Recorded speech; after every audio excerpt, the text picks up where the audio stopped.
Hello and welcome to Life Beyond the Numbers, the podcast for people who are curious about how to have a more fulfilling work life. We live in a world largely driven by numbers, logic and reason. But how we feel at work and about our work impacts us, our organisations and society. There is a relationship between the numbers of our organisations and the life beyond the numbers. I'm Susanne Evans, your host. I've lived and worked in many countries. I've met people who love what they do and people who don't, people who bring their full selves to work and people who won't. But one thing that I've learned that is common to us all is that we are all unique and have unique experiences. And it's helpful to know that there are others who think like we do, or have had struggles too, or have gone where we want to go, or can show us things we didn't know. So join me and my guests as we place a lens on the human side of work life by sharing insights, stories and strategies to inspire you to let your uniqueness shine through. So we're back. Hooray! David, Susanne and me. Today we're going to start with the topic of motivation. And we've been thinking about motivation because, well, in the UK and certainly in other parts of the world, it's exam time as we're doing this conversation. And Susanne's daughter, you were saying Susanne, is doing a set of exams. And you've been reflecting on what motivates her and her schoolmates. So maybe you'd like to kick us off. Yeah, it's quite interesting because she's quite similar to me in how she's motivated. She's 18, so these are the exams that she takes before she goes to college, to university. So they're a big deal. And but she's very motivated and has been revising for a really long time. We worked out yesterday she's been revising for over 100 days, which is a really long time. But she has that from herself. So there's nobody telling her to do that. The school, I think, offers guidance and suggestions. She's created this revision plan for herself. And when I was thinking about it, it's very similar to me and how I was at that age and how I am now, actually, that it's kind of inside this motivation of wanting to do a good job, which I just think is inside me, and definitely I see it in her. But of course, inevitably, amongst people she knows, there are people who seem to be very different and do things a bit last minute, and they seem to be fine with that. So I think it's really interesting. There's people in my own family who don't like that kind of preparedness. They prefer to do things last minute because they feel less stressed that way. Whereas the most stressful thing for me is having to do something like that with no preparation. Other things I'm happy to do without preparation, but anything where I need to study, I would want to be really prepared. So I wonder what's motivating her to study, though? You know, is it the end result? Is it what she wants to do after school? What is getting her motivated? I think she definitely has a really clear picture of where she wants to go, and she has done for quite a long time. She knows which university she wants to go to. She knows the course she wants to go to. She knows the grades she has to get, and that it's pretty difficult to get in. So she has that vision guiding light, I suppose, which I think is leading her there. She knows that she has to do well to get to where she wants to go. But I also think it's a bit more than that. And I'm reflecting on my own experience as well here, that you have that in mind. But then there's also that, certainly for me, that feeling of I don't want to let myself down. And I wouldn't want to speak for her as to whether that's her motivation too. But that's certainly mine, that I never wanted to do something and walk away from it and think, oh, I could have done more. I could have been more prepared. I could have worked harder at that. That's, for me, is what's always got me to do things. And if somebody else had said the same to you, we want you to do this, we want you, would that make a difference? No, so it would do the opposite. Isn't that interesting? Yeah, I mean, I can't remember whether we've had this conversation before, but I don't actually really like people telling me what to do. And it's actually an anti-motivator. So nagging, people putting pressure on, people trying to control what I'm doing is like the anti-motivator and almost make me do the opposite. Fascinating. And how about you, David? Do you have some anti-motivators or any motivators? Well, it's so funny. Yeah, I don't remember, Susanne, if you and I talked about this or the three of us did. We're talking about Gretchen Rubin's 4 types related to forming good habits. And both Susanne and I relate to the rebel, where we don't want others telling us what to do. And I don't know how much, Susanne, you can relate to this. And I'm curious, Susan, where one of the challenges that I can relate to with being the rebel is we don't even like ourselves telling us what to do, which makes life kind of challenging. Oh man, yeah. So I don't think I have that. I'm all right at telling myself what to do, and but then I do self-sabotage. So maybe you're right. I think I definitely self-sabotage. It depends what it is, I think. So what motivates you then, David? What you get out of bed for every morning? Yeah. So a couple thoughts about that. So one is I've always been mission driven. And so if I feel like I'm being helpful to people, whether it's, coaching or writing something or getting ready for a seminar, that's what motivates me. That being said, and I think this speaks to some of the stuff that we've talked about in the past about Todd Rose's Dark Horse, where he talks about micro motives, like tuning into the little component parts of things that motivate you and how do they, because one of the things that I found really lacking in my life when I was just doing speaking at events and training is the one-on-one service of helping people. And when it's just one to many, it like I don't feel the real visceral experience of making a difference or helping somebody, because it's like, I hope it made a difference. Do you know what I'm saying? And that motivated me to start doing career coaching. I think another interesting aspect of like micro motives that just hit me the other day, and I'm thinking, how can I leverage this more, was I had a networking Zoom meeting with somebody in the career coaching field, and she asked me about some really basic thing we need to do as independent consultants to grow our business. It was doing an easing. Okay, I'll confess, it was doing an easing. And in my coaching practice, I hadn't set up an easing or collected emails. And I know that's just like 101, but I hate doing that stuff. And so I hadn't done it in a year. And it's one of those you're supposed to, but you don't dilemmas. But because she after I fessed up and said, I haven't done it, she said, well, I haven't either. And so I immediately said, hey, do you want to be accountability buddies that will agree to do it? And she's like, okay. And like, how about 2 weeks from now?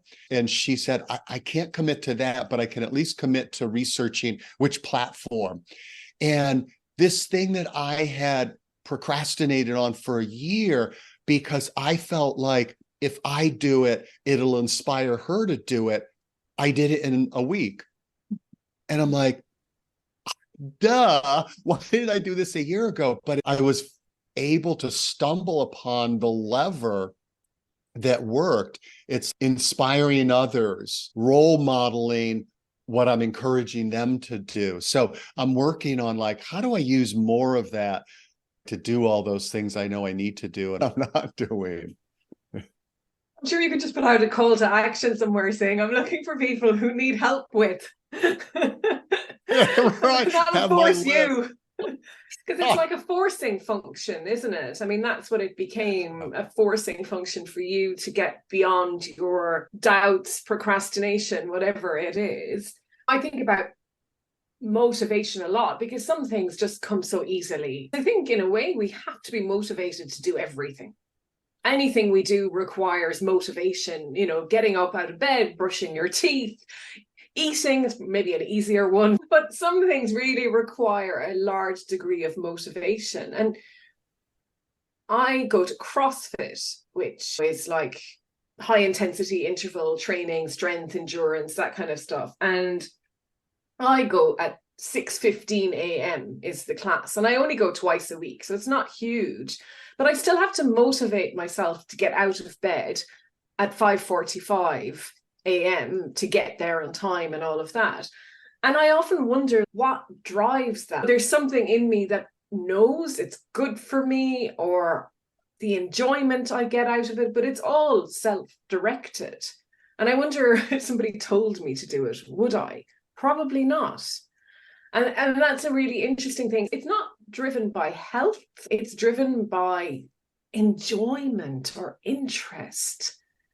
And I think that's a big part of motivation is if you're interested, you'll commit. I can only make that commitment to something if it interests me.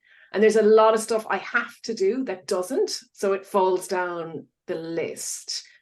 And I wonder if I think you probably have a few questions there, David, you look like. So maybe ask a couple of questions, because I was going to say, and then let's take this into the workplace and what motivates people at work. I was going to ask you before you said it about, because I know CrossFit is fun compared to just slugging away in the gym. So you enjoy the process of it? Yeah, and the variety. No two classes are ever the same. So every time you go, there's different routines, there's usually different people, there's an energy to it that I just find, really, really fun. Half the time I can't do the stuff that you're meant to be able to do, but that doesn't demotivate me at all, which is really interesting. Like this morning we were doing weightlifting and I kept failing every time I tried to add weight. It just didn't work, but it doesn't seem to bother me. I just go down in weights and do more. It's hard to know what it is, but I think it's just interest. That is interesting. So the variety, the novelty. So you mentioned the energy. How much of it is the tribe and the like-minded people and the fun atmosphere? Is that you've seen the class part? This morning, you'd say none of it. No, I think there's something about turning up there and testing yourself. And maybe that's it as well. I like testing myself and pushing myself a little bit to see what I can do in a safe environment. So it's a very safe environment where you're really encouraged. Even as a woman, nobody takes any notice that you're not as strong as the guys. I think it's the environment as well is very conducive to feeling safe at trying and failing. And there's great encouragement as well. Yeah. And there's no shame on scaling, as they call it. So if you can't do the recommended, no one cares because you're there for yourself. Yeah. And it just works quite well. I find that really interesting, and it reminds me. I've been reading Atomic Habits. Have you read that book? And it was reminding me about creating that habit. And when you first start doing something new, you make it easy for yourself. So I don't know whether you put your kit out the night before, put your trainers out, all that sort of stuff, so that when you get up, you have no excuse not to do it. And then I imagine over time, it just becomes you enjoy it and you get a lot out of it, and then it stops being, oh, I have to motivate myself to do it. But maybe at the beginning, it did feel a bit like that. I can imagine I would feel like that if it were me. I'd be a bit nervous and of doing something new. But then when you get into the habit and you create the habits around the habit, it makes it easier to be motivated. That's so true. And one of the things I've found as well is setting myself a challenge. So a 4-week streak. I wanted to make sure that I got out for at least 30 minutes walk every day. And I was letting it fall down my list of priorities. So I set myself a challenge. And now I pretty much do it without even thinking about it. The habits are really important, Susanne. I think you're absolutely right that we if you want to do something, you have to start small. And there's a TED talk actually about it, exercising. And it's not really about exercising, but it's about what we're talking about, I think, the motivation and everything. And the woman basically says, you know, doing it for 1 minute is better than not doing it at all. So if you just do it for 1 minute every day, eventually you're probably going to do it for 2 and 3 and so on. But the day you skip, and that's what I find, when I let a habit drop, it's so hard to pick it up again. I kind of have to start all over with the streak to motivate myself. But there was something, finding the lever that worked. That's it. And maybe we all have a lever that works for us.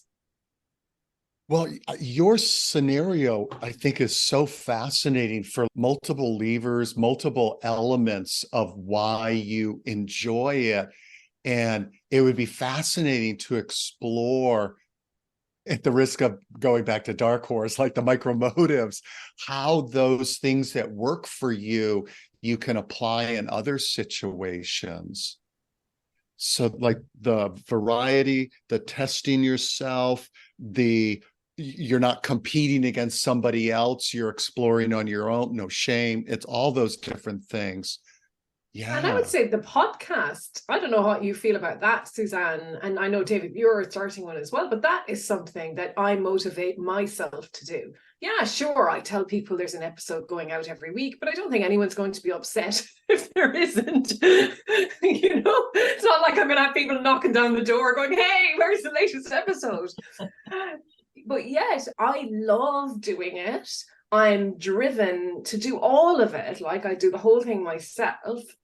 Parts of it I don't really like, but I like the rest of it enough to pull myself over and look for guests and do all of that. And it's variety as well. Again, David, for me, I think the different people you get to talk about the different topics.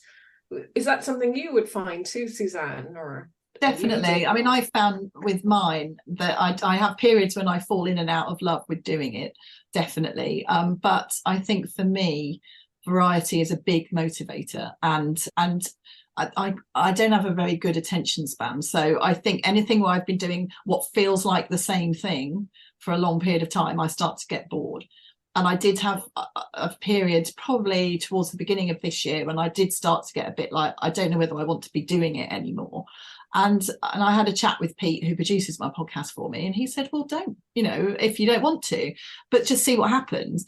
And I think then the pressure was taken off. And then I started to have ideas about who I might want to speak to. And then I got some really interesting guests who I wanted to talk to. So I think it's interesting, but there's bits of it that I don't do, hence why I have a producer, because that's just not my thing. And if I knew I had to edit and produce an episode, I wouldn't do it, because it's just, I couldn't do it, and I'd be terrible at it also. So I think I know enough about what I like doing and what motivates me to know that that isn't the thing for me. The bit I like is finding people, doing the research, and then talking to them. And then the rest of it I don't want to do. But luckily, it's great Pete's that you brilliant know that too, I think, because a lot of us end up doing stuff we don't want to do, which is a big demotivator. And what about you, David? Oh man, yeah, that's an area that I am wrestling with right now, because my podcast, which was supposed to launch late winter, early spring, I've stalled out on the technical side of it. Like, and when I say technical, I actually love editing audio, and I'm okay with editing video. It's just a few stupid things that you both know about that I'm wrestling about. Just suck it up and pay somebody to do it, and move on and do what you love, versus like, oh, I got to do it myself. So that's a perfect humbling example of like fighting yourself to make yourself do something that you're kicking and screaming internally not wanting to do. Yeah. And it's so hard to find the motivation then. Yeah, for sure. Yeah, if I had to edit my own podcast, there would probably be one episode. Unedited. Yeah, and the dog would be barking, and that would be the only episode, because it's just not my thing. I'd probably do it once and then say, no, I didn't like that, I'm not doing it again. Actually, it was a real godsend for me. Before I'd even started to think about doing a podcast seriously, is I met Pete and we had a conversation about it, and I realised, oh, okay, there's someone who lives near me that can do this stuff, and he's really good at it and enjoys it, and he can do that part for me. But also I get so much guidance and support from him. So I think it is about having that knowledge of yourself and what actually is going to make you want to do something. But also, I think giving yourself permission sometimes not to do something, because the conversation I had with him about, well, just stop, it hadn't occurred to me that might be an option. So funny, isn't it? All right, okay, maybe I could. And then I thought, well, actually I don't want to. But I think it is that having the permission to stop doing something, and that's okay. You know, it's not a failure, it's just you moved on. I'm sure that time will come. I can't imagine me doing my podcast till the end of time. You know, at some point I'll do something else, and that's okay. Absolutely. And like what we've been talking about, you know, we're three people, right? And we're already established how complex we all are, the things we can and cannot do, or will or won't do. And so if you move into an organization, and what motivates people, let's say en masse, for want of a better term, because we all want everyone working towards the same goal, then how does it work to motivate people? And can we ever actually motivate anyone? Oh, that's a good question. See, I think from the work that I do around organisation change, this is where a lot of managers and leaders get it wrong, because they don't try and understand the differences between people within their team. And so they try and apply the same techniques and approach to everybody. And sometimes it works and sometimes it doesn't. So I think there's that piece, which is about really trying to understand people within your team who you have, I'm not going to say control over because that's not right, but you have access to, trying to understand where they're at. But equally, I think you can't motivate everybody all of the time. And I think you have to be okay with that. And again, in the world I work in, this idea of people resisting change, I think it will happen, and it will happen to different people at different times.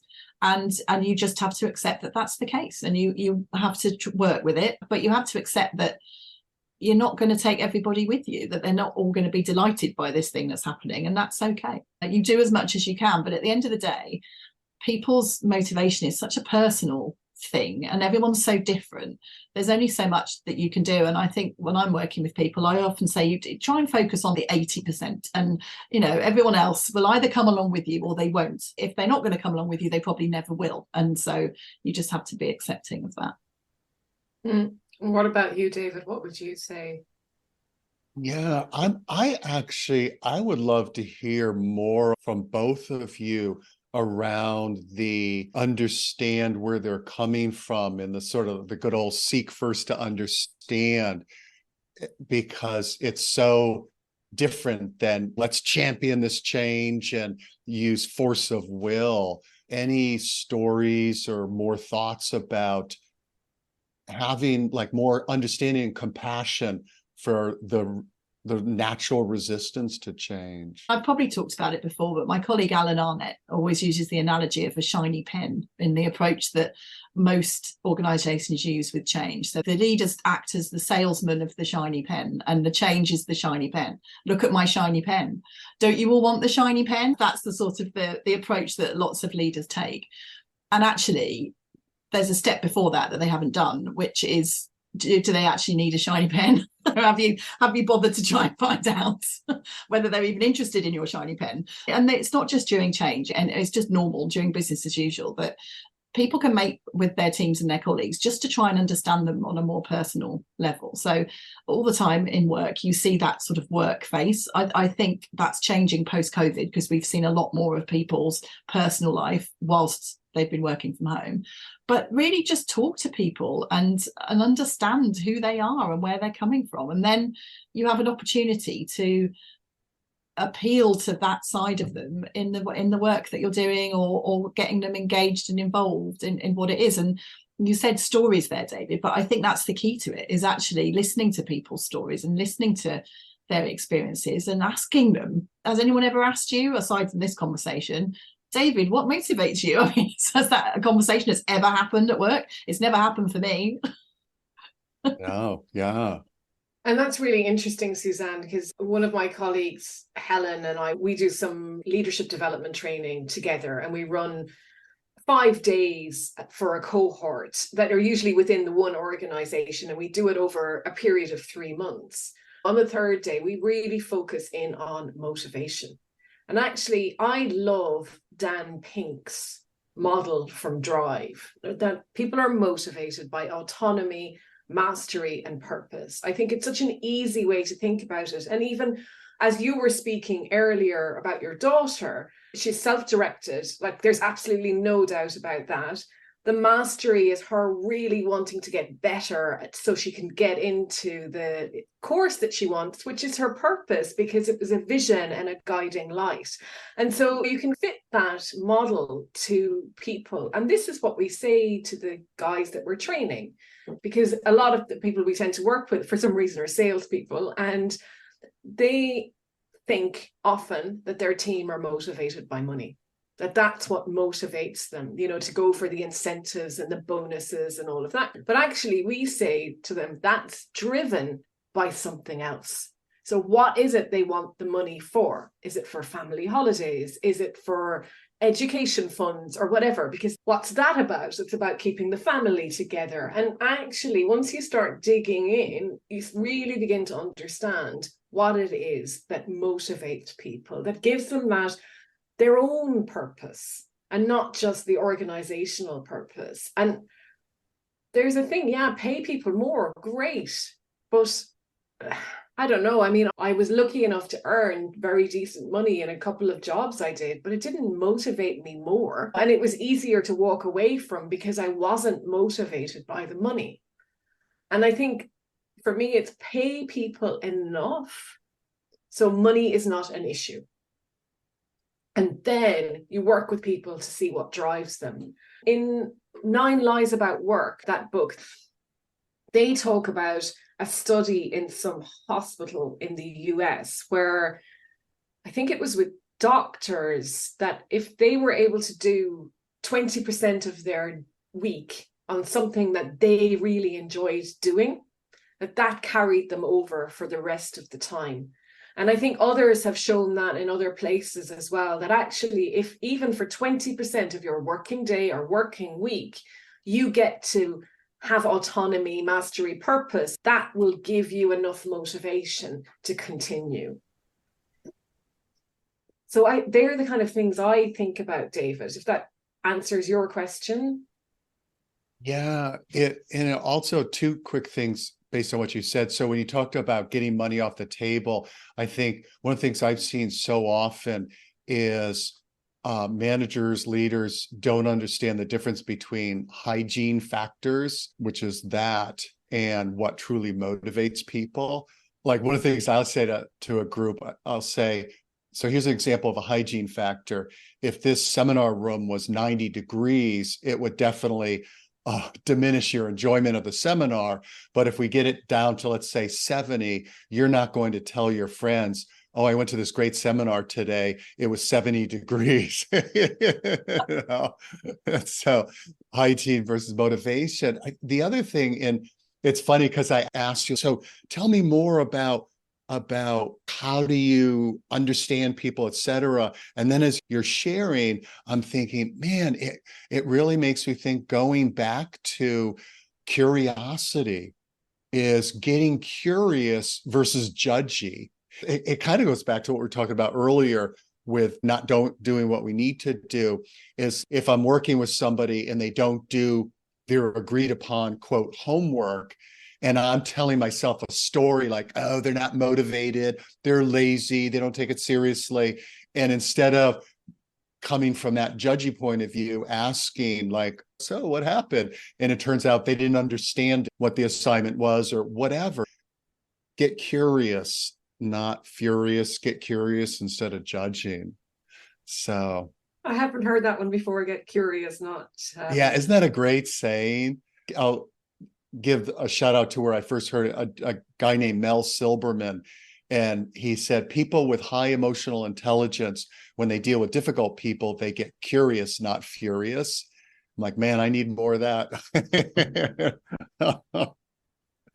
So, I yeah. think if we have a team, we tend to just think they're all going to be the same. Even if, you know, let's say I worked in finance and you just kind of think, well, they're all going to be motivated by the same things, but we're just not. Even within the same family, we're not motivated by all of the same things all of the time.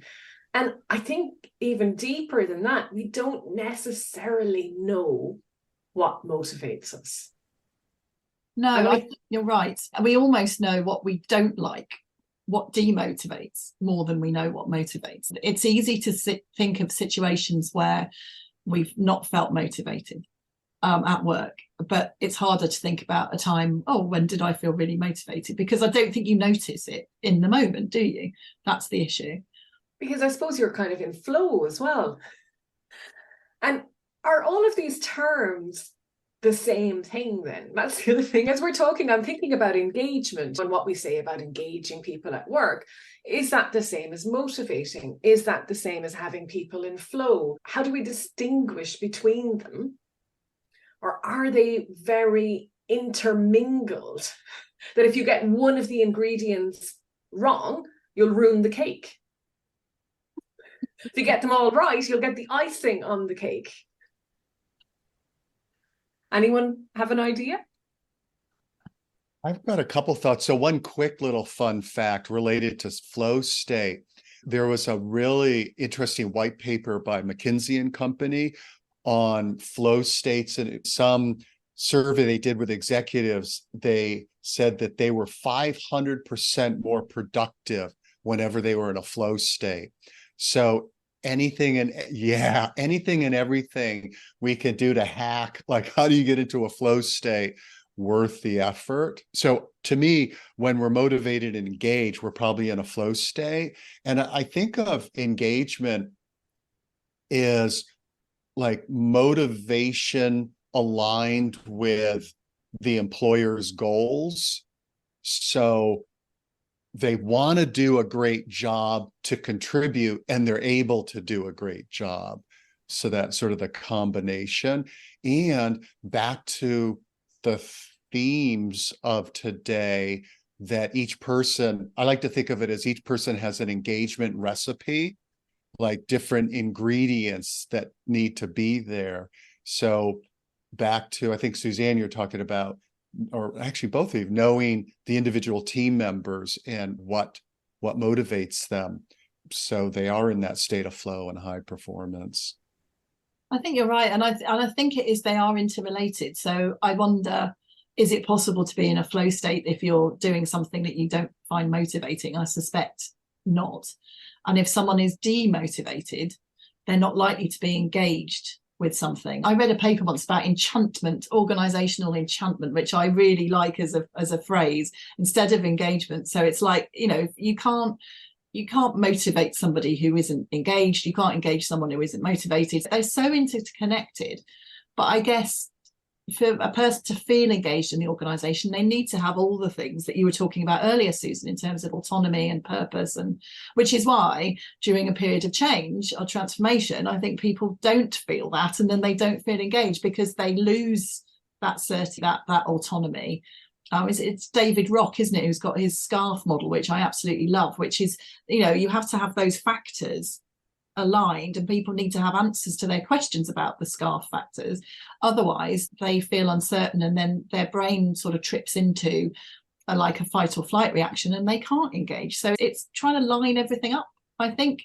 But I do think you can use the, almost like flow is an output of motivation and engagement, I would say. That makes sense. It does. And if we told you, well, if you told yourself that you were going to edit a podcast episode, you would never be in flow doing that. And unless you surprised yourself, of course, and found that actually, I love this.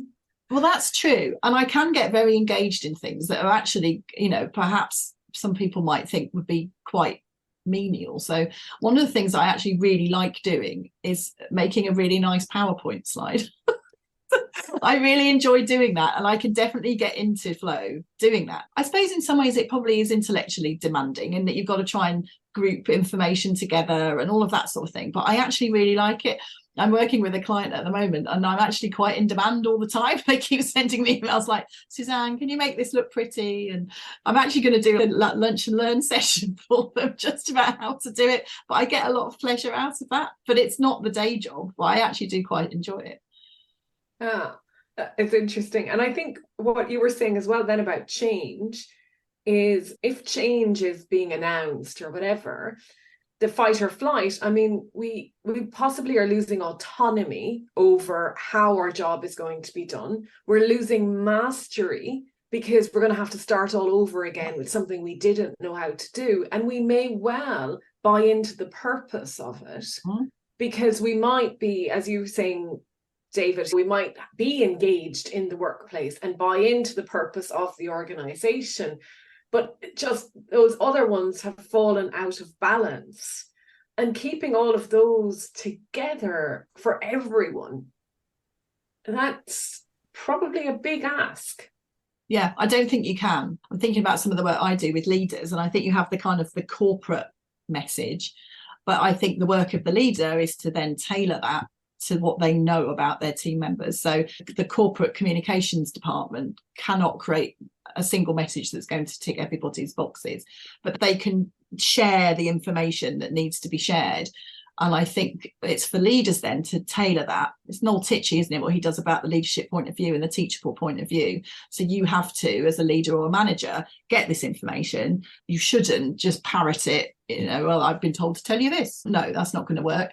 You have to review it, understand it, then think about, who am I communicating this to and how can I add things to it that's going to make it of interest to them. Yeah, and you have to have bought into it as well. And that can even be a step that's missed, that as it's being passed down, that whoever is responsible, somewhere along the line, that message goes wrong and then I don't buy into it. So anyone I tell, and that will ripple on as well. And you mentioned resistance. And I think a lot about resistance when it comes back to CrossFit now, right? Because you do resistance training. Okay. And if you resist something, it just makes it harder. So you're making it harder for yourself as well. There's a tension. And when you relax, the resistance tends to go. So there's a bit about helping people relax into the story of change. And that's to what you said about anxiety as well, I think. How do we don't think like that, I think, because we get stressed then when change isn't happening as quickly as it's supposed to be and everybody's resisting. We start to resist that story, which creates even more tension. So how can we relax into change, or can we? Had some thoughts around that. Yeah. I'm going to go back to David Rock and Scarf, etc. So a couple of things. One goes back to what we were talking about before in terms of really trying to understand each person and where they're coming from, etc. Is you think about when somebody is proposing something to us that we feel strongly opposite or just we're not into it, we're way less likely to listen and take in what they're saying if we don't get to share our resistance, our concern. So again, it speaks to the seek first to understand. And one of the ways I think about it, I'll say to people, if somebody's really upset with you and they need to tell their story, if you don't let them tell their story, it's like a balloon that's going to explode. But if you let them tell their story, it's like if you blow up a balloon, but you don't tie it off, it goes shh, and eventually it drops because there's no more energy behind. People need to tell their upsetness, and then they can relax into hearing what you have to say. I think the other thing, to go back to Susan, when you were talking about Daniel Pink's mastery, meaning, and autonomy, I think another, and then linking it to how the brain is structured and the primitive part of the brain is, I'm going to butcher this, but it'll be my best shot at, there's this really cool quote by the Russian, I think he was a neurologist or neuroscientist, one of the two, Luria. So the part of the brain, the Luria part, is based on him. He said something like, you need to activate the prefrontal lobe through envisioning a future in order to keep the reptilian brain, which is always seeing the sky is falling and hyper focuses on the immediate stressors and challenges. You need to activate the prefrontal lobe to dampen that down so it's not sweating the small stuff. And I think that's where the vision of, this is the good stuff that will happen if we move forward, and like that why, including the good stuff that'll happen with you. So that's the moving forward part, but also back to mastery and autonomy. And then Susanne, you talked about James Clear, and I love where he uses the garden hose kinked analogy. And he says, like, how most people talking about developing good habits, it's like crank up the water pressure to force your, get jacked up to force yourself to do those things. How about if we unkink the hose? What are those obstacles? And when I think about most people's natural resistance to change, one of the big ones is employees not feeling like they have the skills to deal with the change, especially if it's a new technology rollout. And then back to the theme that both of you have been mentioning with autonomy, that I feel like this is done to me, so I don't have any agency. So it's like, how do we upskill them? And how can we design into it as much positive control as possible so they don't feel like a total lack of autonomy? So those are some of the things that came up for me. I love that. Yeah. And I think it is about giving them that really clear vision, but in a way that is not too corporate and actually is very personal. At the end of the day, as an employee, you want your employer to do well, but you don't actually care that much about what this means and everything else. It's what you want is to know how this is going to affect you. What's in it for me? What's my working day going to look like in this new world? And a client of mine created a whole load of cartoons when they were introducing a change that had kind of a day in the life of different employees, and it was voiced by real employees, and they'd interviewed them and talked about what their work was like now and what it might be like in the future, and then they released them and people could watch them. It was amazing. People loved it, and huge levels of engagement, and actually it was real people, and it wasn't about Mr. CEO, what's going to happen to him. It was about Fred Bloggs, who works in IT, what's his day going to be like. And I think it's that bit, taking it down to that level of understanding, that kind of town hall, let's all meet in a room and I'm going to tell you what's going to happen, is just maybe necessary, but it needs to be followed up with other stuff. And I think that's the bit that's missing. And the other thing I was thinking about when you were speaking, from my own experience, is my view of resistance has changed over the years. When I first started out as a consultant working in change, I used to get very annoyed by people who were resisting change because it just made my life harder. It was just difficult because I think I was too young and inexperienced to really understand where it was coming from. And I think over time I've reframed it in my own head as, it's not resistance, it's super engagement. So this person is so engaged in what is happening that they are asking questions, they're poking holes in it, they're being difficult because they want to know more. And I think as a leader and as a consultant or anyone working as a change practitioner, you have to ask yourself, well, what is it that they're struggling with? Is it that you just haven't told them enough and they don't understand it and that you need to tell them more? Is it that actually there's something wrong with your process but they've identified it and you haven't? Well, let's engage with it. And it goes back to the conversation we had right at the beginning about that curiosity and being curious about why it's happening, rather than just, as I used to be, oh, this is really annoying, it's just going to add an extra week to our plan. Well, let's dig down into it and try and figure out where it's coming from, because actually maybe this person knows more about it than I do, and I can learn something from them. I mean, there'll always be the odd person who's just awkward. That's fine too, but you don't know that until you actually spend some time digging into it. And sorry, I thought of something else. I don't want to hog the conversation, but the most recent podcast that I recorded was with a gentleman called Dr. John Lorna, who works in the field of narrative medicine.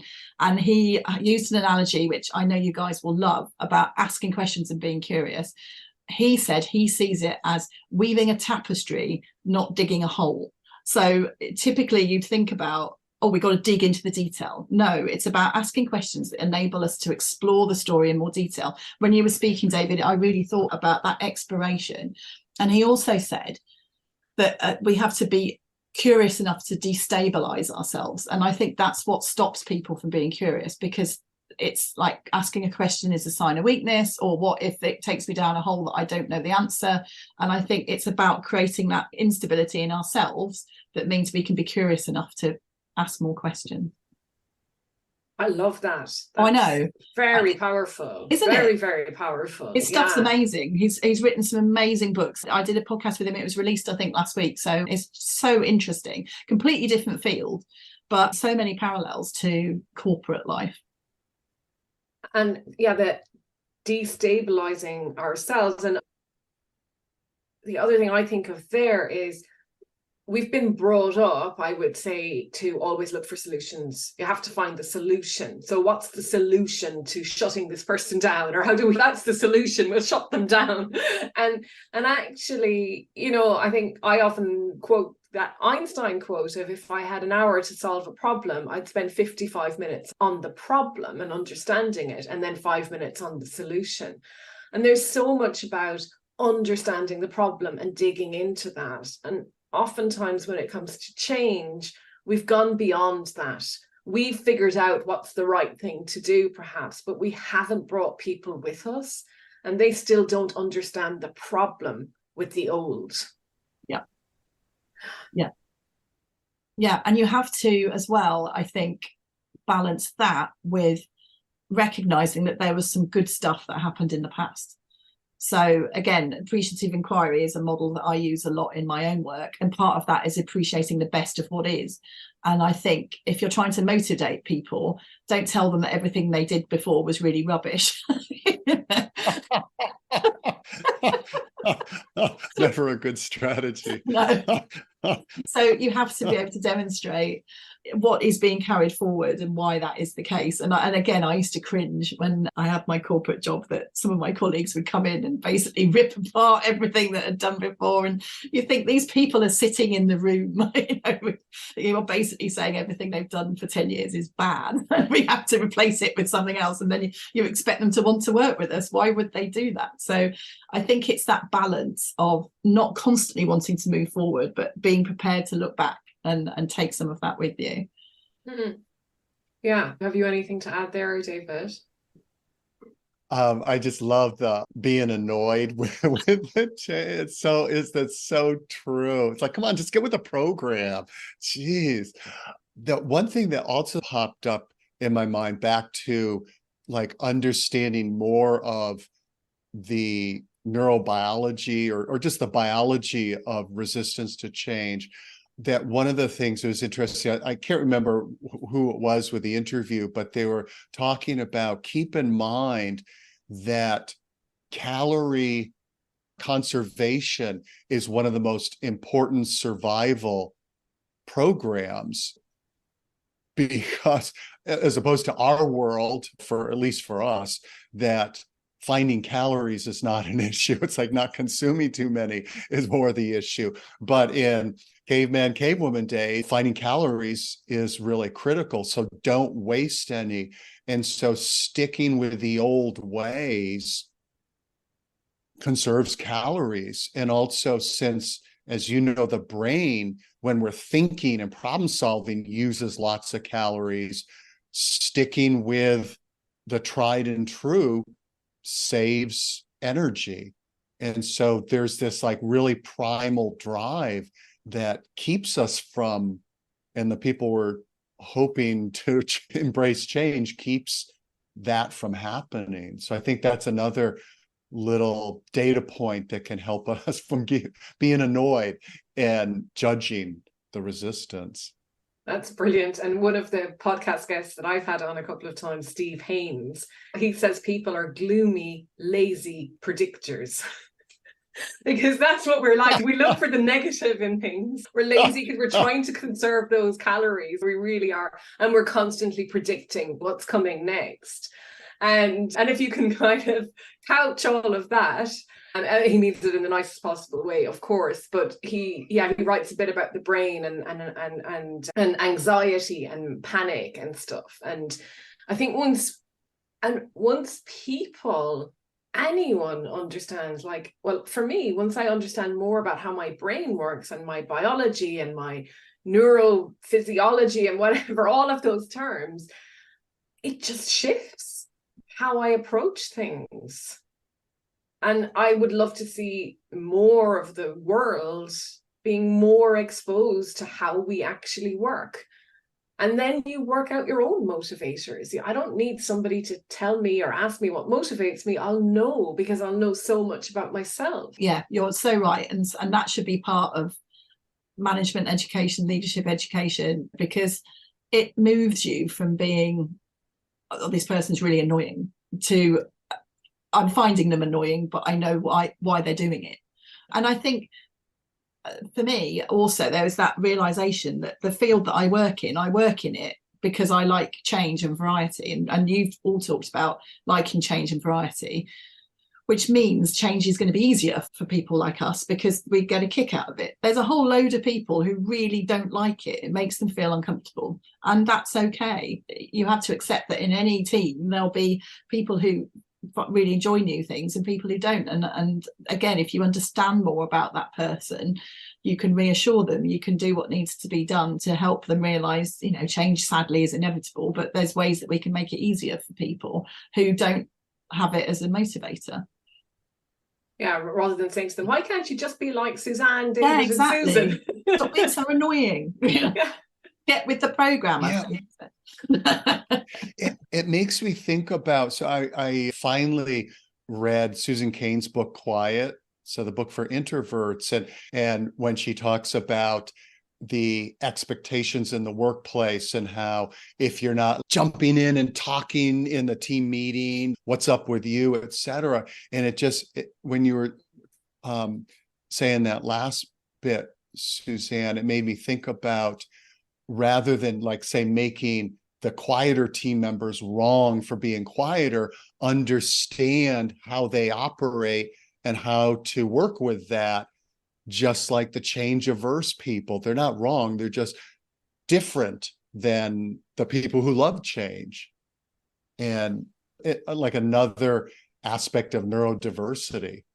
Exactly. And working with that. You can't have a whole team of people who are extroverts, or a whole team of people who are introverts, or a whole team of people who like change and a whole team of people who don't. It would be a nightmare. But about neurodiversity, I always read the quote about it was the neurodiverse who actually got us out of the caves, because if it wasn't for somebody neurodiverse, we'd all still be sitting there in a cave.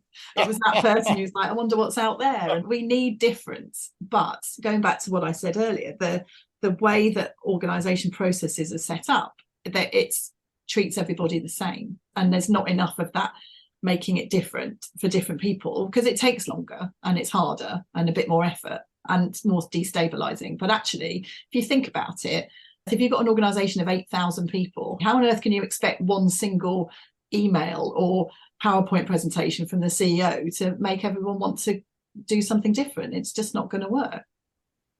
And that reminds me, I have two things to pick up on, because David, you talked about Quiet. That book helped me so much in my career. I remember when I read it, because I used to get this feedback all the time about how I didn't speak up enough in meetings. And it used to just so annoy me, because it was like, if I have something to say, I'll speak. Okay.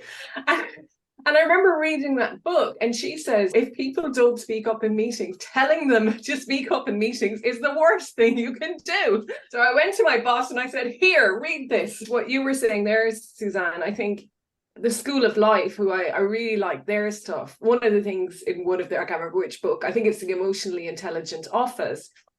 They say work would be great if everyone was like me.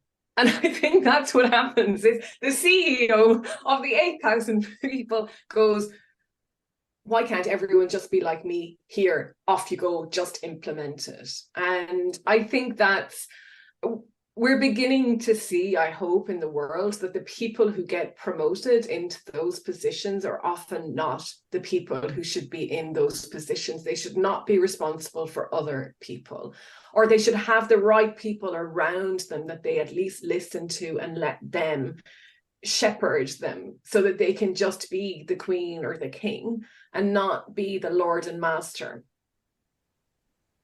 Yeah, I think that's true. I worked on a project a couple of years ago where there was that recognition that they'd done change before, where it was like a sheep dip is what they said, and everyone just did the same training, same comms, and it didn't work, and they recognised that it hadn't worked. So when I started talking to them, they just said, we need to do something different this time, not that. And so what we embarked upon was a programme of change, which was we did team by team in this and it was in part of the organisation at a contact centre. And I just went out and met with them and talked to the teams and went to team meetings and popped up here and there doing various things, trying to understand where they were at, and then almost doing like tailored interventions for each team. And it was very time consuming but very rewarding, because actually you could cover all sorts of things. So, you know, popping up in a team meeting, you could do some stuff about the change, but you could also do some team building, or you could answer some questions about something else. So it was good. And actually, I think they realised that worked a whole lot better. Now, it was for a relatively small population, but there's no reason why you couldn't do that in a big organisation. You just have to have more people out there doing it.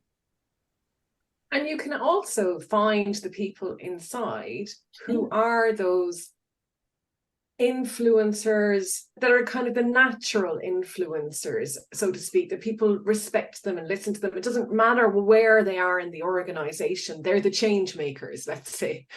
And if you find them, then they will help you go a very long way. And often they're ignored, because they're often the ones as well, I think, that are resisting at the beginning, because they know the things that will go wrong. And so they're quite vocal sometimes, and they're mistaken for troublemakers instead of change makers. I'm probably thinking about myself. No, I think that is such a huge point. Such a huge point. And if you think about it, in a lot of organizations, when, you know, they have good ideas about, let's have some change champions or whatever, but they don't necessarily go about it the right way. So they ask people to volunteer. Well, that might not always be the right people. So I think it is about really identifying who those people are, who are the influencers. And sometimes they, as you say, Susan, they might well be people who are seen as troublemakers or difficult or whatever, but actually they're respected, and they're the people you should have, not the person who sticks their hand up and volunteers for everything. And people are fed up of them on this committee, that committee, you know, whatever. It's about choosing the right people to do it. Wow. I mean, no wonder. I still wonder sometimes how the world keeps turning. Because the more you learn about all of this stuff, the more surprised I am that I'm even here still. Because just the world is so complex, but so amazing as well. And there's so much to be said for getting under the skin of things like we've done today, even looking at what motivates us, or exploring what demotivates us, or being told what to do or not. And there's a lot of reward in that. I think that's intrinsically motivating as well. Maybe that's the thing, for me at least. If people listening or watching even wanted to think more about how to understand what motivates them, where would they start? Maybe with some resources. We've been good the last few times thinking about resources, and we've mentioned quite a lot actually already, but is there anything that either of the two of you can think of when it comes to motivation and motivation to change? You want me to go first, David? Happy to. Yeah. So yeah, all the books I think that have been mentioned, there's some great books out there. I think it's spending some time thinking about yourself and about situations where you have felt really motivated or in flow, and think about what that was and what can you take from that. I think there's always lots of like personality questionnaires and stuff, which I'm not always a big fan of, but sometimes they can give you some interesting pointers into why you are different. So things like insights and things like that can give you an idea of the sorts of situations that are motivating or demotivating for you, and the sort of the baseline of your personality. Maybe even ask people. I mean, how often do you ask other people, like your family or colleagues or boss, whenever you see me at my best, when was I at my best? And then get some pointers for that. I think that's quite useful. Brilliant. Thanks, Susanne. David? Yeah. So besides the books that we mentioned, and another shout out to Atomic Habits, fantastic book. Another really good book on motivating oneself is Change Anything. And I think it's by the group that used to be called Vital Smarts. Now it's Crucial Learning. And one of the things I loved about them is they talk a lot about the importance of changing our environment to support new habits.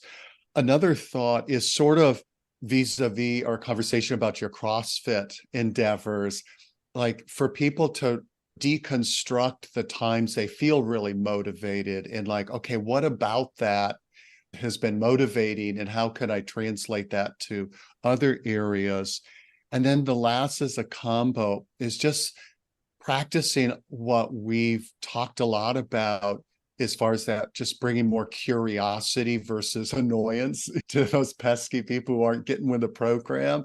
And then lastly, when you were talking, Susan, about the complexity, oh my God, of today's world, and just the complexity of dealing with fellow humans, one of the things I've really noticed over the years is the confidence or assurance in my perspective being right goes down as my humility goes up, and realizing I don't necessarily have any clue why that person is acting that way. Rather than judging them, how about like having a conversation? How about being a little more spacious? Brilliant. I love that. both of what you've said, actually, because I was going to say the personality test too, Susanne, because I think there's so many of them, but they can give you the language that helps you articulate and start that journey yourself into thinking. And I think as well what you said, David, deconstructing stuff. But what I found, funnily enough, is trying to take one thing to another doesn't always work as well. So I had something that really worked for me specifically, and I tried to apply that to something else, and it just didn't work.